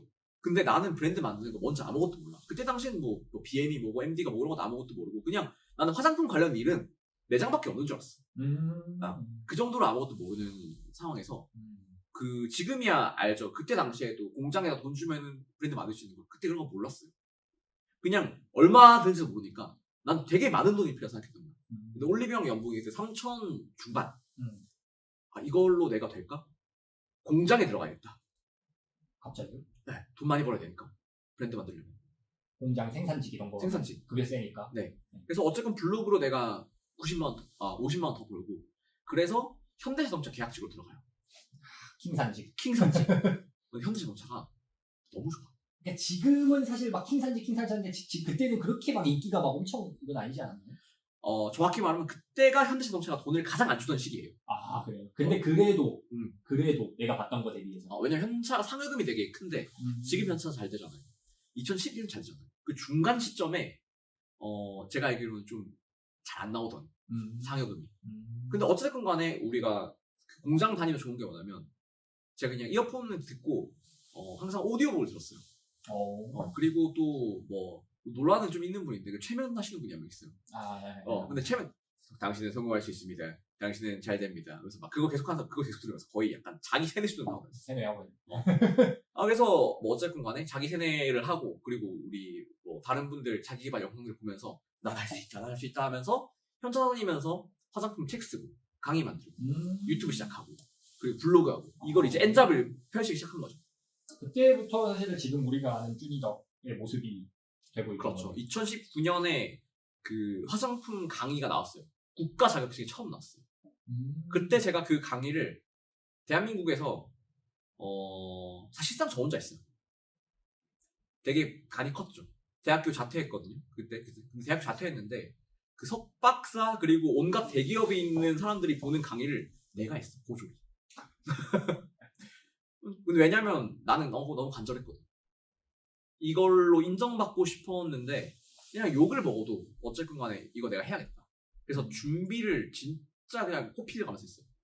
그때 하루에 막 2시간 잤다고 하면 사람들이 과장 좀 하지 마라 이러는데 그거는 진짜 인생에서 처음 온 기회였거든요. 지금도 2-3시간 자잖아요. 사실 지금도 2시간 자고 왔긴 했거든요. 근데 평소에 많이 자죠 요즘. 네. 뭐 사실 뭐 그 이후에 근데 뭐 잘된 스토리까지 하면 이게 너무 길어질 것 같고 그럼요. 한번 보면은 근데 어쨌든 지금 보면 굉장히 남들이 안 할 것 같은 선택을 많이 했어요. 네. 뭐 퇴사하는 것도 그렇고 뭐 갑자기 뛰어드는 것도 그렇고 본인이 생각할 때는 그런 다른 선택을 하면서 다른 결과를 만들어갈 수 있던 원동력이 뭐라고 생각하세요? 저는 이거 너무 당연하다고 생각하는데 사람들이 이 생각을 안 하더라고요. 그러니까 평범하게 산다. 그러니까 남들처럼 한다는 거는 그러니까 특별한 거랑 멀지 않나요? 다시 한번. 그러니까 부자는 소수잖아요. 네네. 그럼 내가 남들처럼 하면 부자가 될 수도 없는 건 너무 당연한 거잖아요. 항상 그 생각을 했던 것 같아요. 남들처럼 하지 말자. 남들처럼 하지 말자. 그러니까 내가 뭐 지금 여기서 더 꼬라박든 뭐 이대로 가든 비슷하지 않을까? 그러니까 편의점 알바를 해도 어쨌건 살 수 있는 나라다 이 대한민국은. 되게 좋은 나라예요. 너무 좋은 나라여서 내가 아무리 망해도 결국엔 먹고 살 수 있다. 다시 공장 가면 되지. 어차피 밑바닥 다 훑어봤어. 저는 월급 78,000원 받을 때도 많다고 생각했어요. 월급 78,000원이요? 군대 때. 군대 우리 이등병 때. 그때 많다고 생각했다. 많다고 생각했어요. 왜냐면 내 통장에 10만 원 이상 있어본 적이 없거든. 그러니까 밑바닥이 남들 생각하는 것보다는 그냥 훨씬 편했던 사람이에요.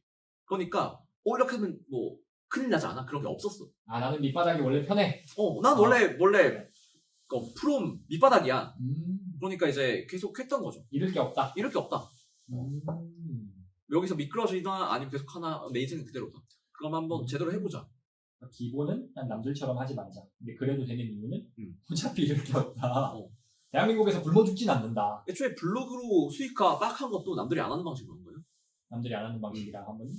그러니까 그때 당시에 블로거들을 보니까 다들 그냥 뭐 방문자가 많이 오면 돈을 벌 수 있니? 아니면 뭐 키워드를 잡으면 뭐 돈이 들어오니 하면서 그러니까 다들 그냥 가만히 앉아 있는 거예요. 근데 나는 그런 기다릴 시간이 없거든요.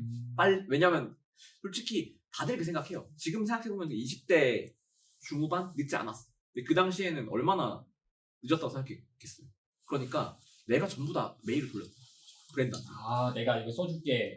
영업을 뛰었죠. 영업을 뛰었죠. 그러니까 영업 뛰는 블로거로 제가 유명해졌죠. 블로그 하긴 보통 수동적으로 뭐 광고 들어오면 하고 아닌 말고 하는데 그냥 영업을 뛰었다. 그래서 지금 보면은 어딘가에서 뭐 스레드나 그런 데서 블로거들이 뭐 제안서를 뿌리는데 되게 싸가지가 없다. 논란 되게 많거든요. 죄송합니다. 제가 뿌렸습니다. 그래서 그러니까 그 뿌리는 거의 시초. 네. 그러니까 그 저를 보고 많이 시작했는데. 네. 근데 싸가지 없게 뿌린다. 근데 당시에는 저는 그랬죠. 이게 사람들이 안 하고 블로거에 대한 이미지가 되게 나빴어요. 블로거지. 파워 블로거 하면 그냥 완전히 쓰레기 취급받던 시절. 아시죠? 사실 지금도 비슷한 분위기긴 해요. 근데 그때 저는 그걸 생각했어요. 여기 사람들이 인식이 별로 안 좋으니 내가 남들만큼만 해도 착해 보이겠다. 그 생각을 한 거예요. 저는 항상 좀 하는 것들의 기반 이런 생각이에요.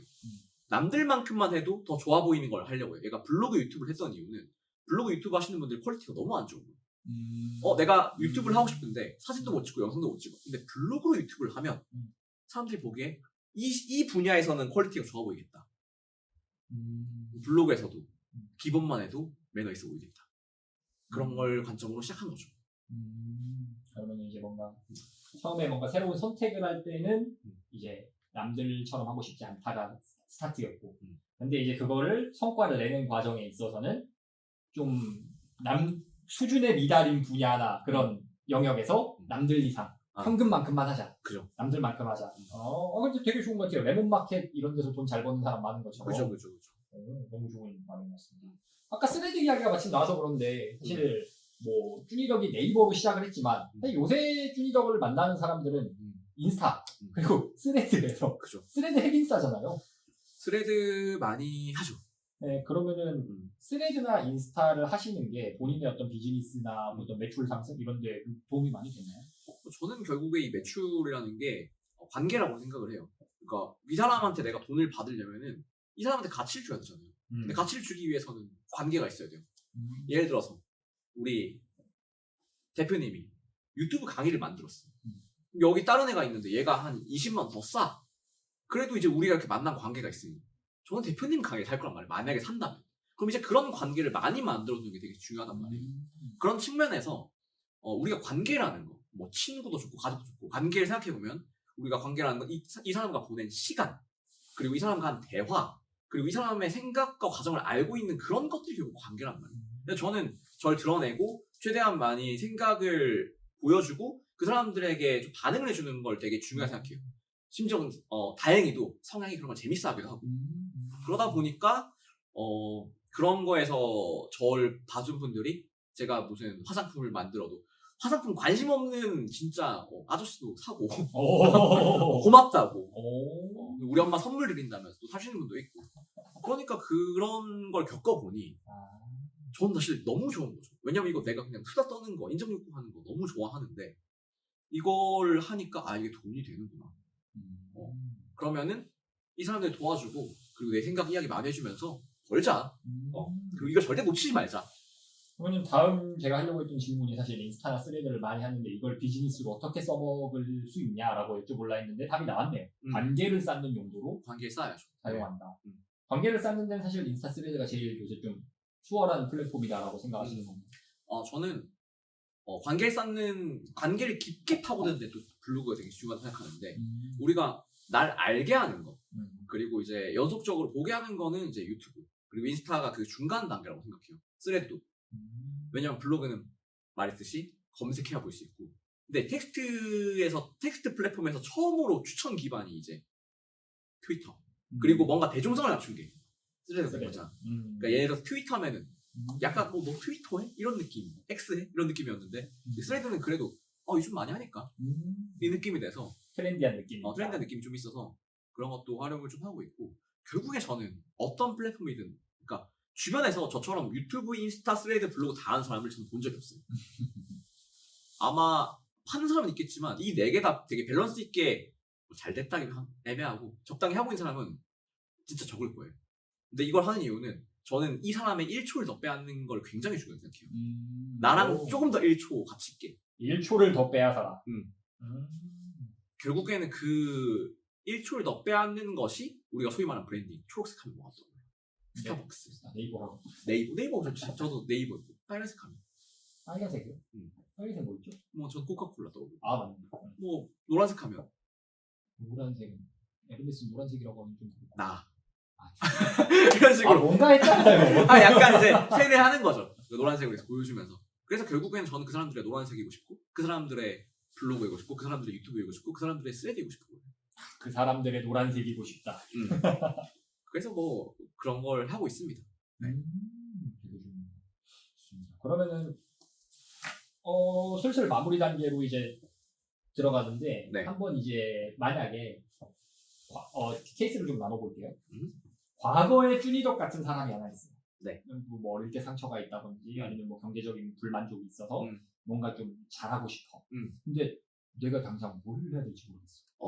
그런 사람. 이게 좀 비즈니스적으로 돈을 버는 관점에서 진짜 제로 베이스야. 사업이든 뭐든 그냥 뭐가 됐건 난 이제 시작해볼 거야. 근데 진짜 어떻게 하는지 모르겠는데 열정 넘쳐. 할 거야. 이런 사람한테 만약에 넌 지금 이게 필요해 라고 조언을 해준다면? 저가 그 상황에서 제가 선택했던 방법이 지금 생각해도 참 대견한데 저는 그 당시에 내가 성공했다 싶은 사람들 다 찾아갔어요. 성공했다 싶은 사람 찾아간다. 네. 예를 들면은 올리병 가맹점 사장님한테 그냥 사장님 저는 성공하고 싶은데 제가 봤을 때 사장님이 성공한 것 같아요. 와우. 저랑 한번 제가 이제 여쭤보고 싶은데 혹시 10분만 시간 내줄 수 있어요? 하면은 보통 그게 30분 1시간 가요. 와. 그냥 가게 들어. 그 당시에는 왜냐면 가게가 월세가 100만 원이 넘어. 그러니까 100만 원은 그때 제 월급 올리병 가맹점 알바할 때 100만 원 조금 넘고 가맹점 직원일 때 140만 원이었거든요. 아니 어떻게 내 한 달 월급을 가게 비용으로 내면서 이걸 사업을 영위하시는 거지? 그러니까 내 기준 성공한 사람인 거야. 가서 물어보는 거지. 근데 가서 내가 가게 하고 있는데 어떤 조그만 애가 와가지고 저는 성공하고 싶은데 사장님 너무 성공하신 것 같다.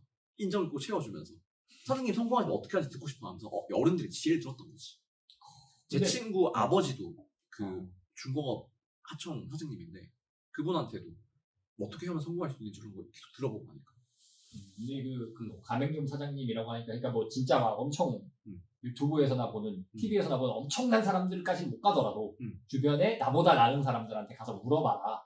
오히려 그 유튜브에서 대단한 사람들 보면은 안 와다 내 이야기 아닌 것 같아요. 근데 그때 생각해보면 그분들의 말씀을 듣고 제가 그때 사람들한테 되게 그걸 많이 물어보았어요. 그러니까 약간 본능적이었던 것 같아요. 약간 자기 최면이었던 것 같은데 공사판에서도 그 보면은 항상 노가다 하시는 형님이나 60대 다 형님이거든요. 여기는. 그러니까 형님들한테 물어보고 저 성공하고 싶은데 어떻게 해야 되나요? 그러니까 거기서는 야 공부나 해 임마 공부나 해. 네 나이 때는 공부나 하는 거야. 막 그렇게 말하고 그 내가 봤을 때 어쨌건 말해 한 달에 막 3천만 원 버는 그런 사장님이나 아니면 올리병도 매출이 월에 한 7, 800 됐거든요. 뭐 그러면 거기 월에는 1매출이었다. 세일 때. 그러면 그런 분들은 이제 나 그때 당시 매출이고 순이익이 어디 있어? 그냥 그렇죠. 고생만에 700만 원 들어가나 싶었던 거지. 그러니까 어쨌든 거기 울산에서 제일 좋은 아파트 살고. 그러니까 그런 분들한테 물어봤을 때 그분들이 그러니까 나쁘게 말한 분은 없었어요. 한 명도. 이게 운이 좋은 건지 모르겠지만. 그러니까 알려달라고 했을 때 꺼져 막 이렇게 하진 않는다. 아무도 없어. 그냥 뭐 그래 오늘 저녁에 맥주 한잔 하자. 근데 또 쭈니덕님이 일을 열심히 하고 있으니까 좀 그런 게 있지 않을까요? 그냥 생판 모르는 사람한테 가서 했어요? 생판 모르는 사람한테 했어요. 그냥 되게 그냥 그때 당시에는 진짜 모르겠으니까. 근데 모르겠는데 가만히 쓰면 내 안에서 답은 안 나오는 거 아니까. 뭐 할지 모르시는 분들은 그 쭈니덕을 찾아가시면 될 것 같습니다. 실제로 그렇게 오시는 분이 있었어. 아 진짜요? 근데 그때 그 작년이었거든. 작년에 메일을 와서 나를 보고 따라해가지고 막 서울에 그냥 올라왔대. 와. 내 이야기를 듣고. 그렇죠. 그래가지고 지금 와서 막 다행사에서도 일해보고 뭘 해보고 있는데 잘 모르겠대. 그걸 어떻게 거절해? 나 따라보고 왔다는데. 그래서 나 강남에 사무실에 있는데 와라. 그래서 뭐 먹이고 이야기해주고 정이 많은 분이네. 했죠. 좋습니다. 만약에 지금 대표님 따라가지고 뭐 그거 그대로 하고 있는데 롤모델이다 하고 한번 식사 시간 좀 내줄 수 있냐고 하면은 저는 좀 기왕 그럼 그냥 메일로 오면은 메일로 조언을 해주고 그냥 메일로 하는 경우가 있고 DM은 안 봐가지고 잘. 뭐 아무튼 네? 진짜 지금 제로 베이스에서 시작하시는 분들한테 해줄 만한 조언은 나보다 나은 사람을 찾아라 라는 거였고, 그럼 다른 케이스로 이 채널은 진짜 비즈니스에 특화된 채널이기 때문에 사업은 개인 사업을 하고 있어. 막 크게는 말고 개인 사업은 하고 있는데 요새 SNS를 써야 된대. 그걸로 해야 매출이 오른대. 뭐 플레이스도 올려야 되고 뭐 인스타도 해야 되는데 모르겠어. 이런 분들한테는 이렇게 라고 줘요. 어떻게 보면 SNS 초보 사장님. SNS 초보인 사람들. 근데 이게 보통 SNS 초보에다가 내 가게 하고 있으면 이거 공부 진짜 힘들거든요. SNS 초보에다가 내 가게 하면서 공부하기 힘들다. 진짜 힘들어요. 이게 배우러 오시는 분들도 그 적응을 잘 못해요. 생각보다. 그래가지고 이걸 공부하라라고 무책임하게 말하기가 되게 좀 힘든데 대행을 잘하는 사람을 찾는 게 사실 제일 베스트인 것 같아요. 합리적인 가격에. 근데 또 대행사 사기도 또 많이 당하시고 그래가지고 참 힘든 것 같아요. 이거 그냥 더 노력해라라는 무책임한 말이 일단 첫 번째일 것 같은데 뭐라 해야 되지? 사실 지금 정답이 세상에 다 있어요. 그렇잖아요. 제가 뭐 아까 말한 것처럼 뭐 블로그에서 어떻게 쓰면 좋다 하는 것들 GPT랑 한 10분 조지면 다 나와요. 제가 이거 10년 동안 한 건데 세상 억울해서 못 살겠어. 근데 지금은 이제 옛날에는 몰라서 못했다면 지금은 안 해서 못하는 거예요. 그러니까 지금은 하면 할 수 있는 시대인 것 같고, 그리고 이게 AI가 고도화될수록 아마 격차가 좀 더 벌어질 거라는 건 모두가 다 느끼고 있을 텐데 이걸 보고 있는 순간이 언제일지 모르겠지만 그때가 그래도 가장 빠른 순간일 거 아니에요. 그러니까 어쨌건 지금 저는 뭐 마케팅이든 뭐든 대행사에서 조언을 듣는 거랑 이 AI랑 조언을 듣는 거랑 퀄리티가 꽤 엇비슷해. 그럼 AI한테 조언을 듣는다는 말은 뭐 챗GPT한테 내가 지금 뭐 어떤 지역에서 어떤 업종을 하고 있는 이런 사장인데 나 마케팅 어떻게 할까 물어봐요. 그렇죠. 그럼 그냥 대화를 계속 하는 거죠. 오. 나 어떤 상황인지 계속 이야기하면서. 어떤 상황인지를 이렇게 알려주고 걔가 답하면은 근데 너가 유튜브를 하라고 그랬는데 그건 어떻게 하는 거야? 그렇죠. 이렇게 계속 물어봐. 근데 나 유튜브 하는데 시간이 없는데 어떻게 해야 돼? 그럼 시간이 없으면 다른 거 뭐 할 수 있을까? 계속 그냥 대화하면서 그 다음에 찾아가 보는 거죠. 그게 지금 제가 느끼기에는 사장님들이 할 수 있는 제일 효율적인 방법인 것 같아요. 만약에 맡긴다면 GPT한테 얘가 잘하고 있는 걸 검증을 해보는 거지. 우리는 지금 AI를 무조건 써야 돼요. GPT가 아니더라도 뭐 클로드, 퍼플렉시티, 뭐 그록 지금 최근에 나온 거 3, 뭐든 어쨌건 간에 우리가 그 라지 랭귀지 모델 LMM AI는 많이 있고 접근성이 너무 쉬우니까.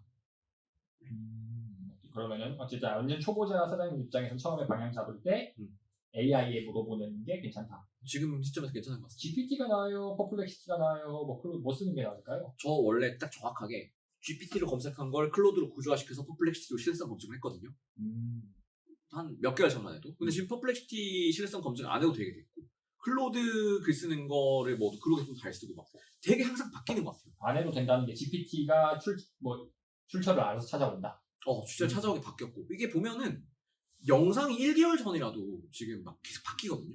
그러니까 저는 그 생각을 해요. 우리가 블로그, 인스타, 유튜브 뭐 해야 돼요? 어떤 식으로 해야 돼요? 하는 거 하면은 결국에 하나를 꾸준히 하는 사람들이 결국에는 어떻게든 승진한 말이야. 하나 정해서 그냥 하는 거야. 근데 GPT 결제해서 쓰는 거 나쁘지 않은 것 같아요. 오케이. GPT가 제일 무난하다. 3만 원에 인권이 없어. 최저임금도 없어. 계속 뿌려먹을 수 있어. 최저임금은 있네. 최저임금 너무 싸. 근데 근로시간 제한 없고 주휴수당 없고. 주유수당 없고. 아, 좋습니다. 뭐 하든 말 잘 들어. 너무 잘 들어. 네. 그러면 사업을 하고 계시는데 SNS 활용법을 잘 모르겠는 분들은 GPT한테 많이 물어보고 또 뭐 사실 인플루언서 중에서 공짜로 주는 정보만 해도 요새는 네. 아니 뭐 제 유튜브 보면 되죠.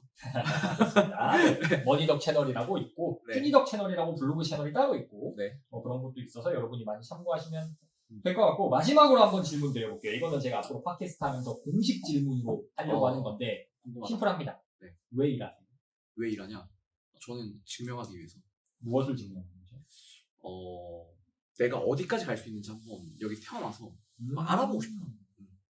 태어나서 어디까지가 여기서 그 어디까지라는 거는 뭐 돈을 기준으로 하는 건가요? 뭘 영향력을 기준으로? 물질적이든 정신적이든 계속 한번 내가 성장해서 어디까지 갈 수 있는지 한번 보고 싶어.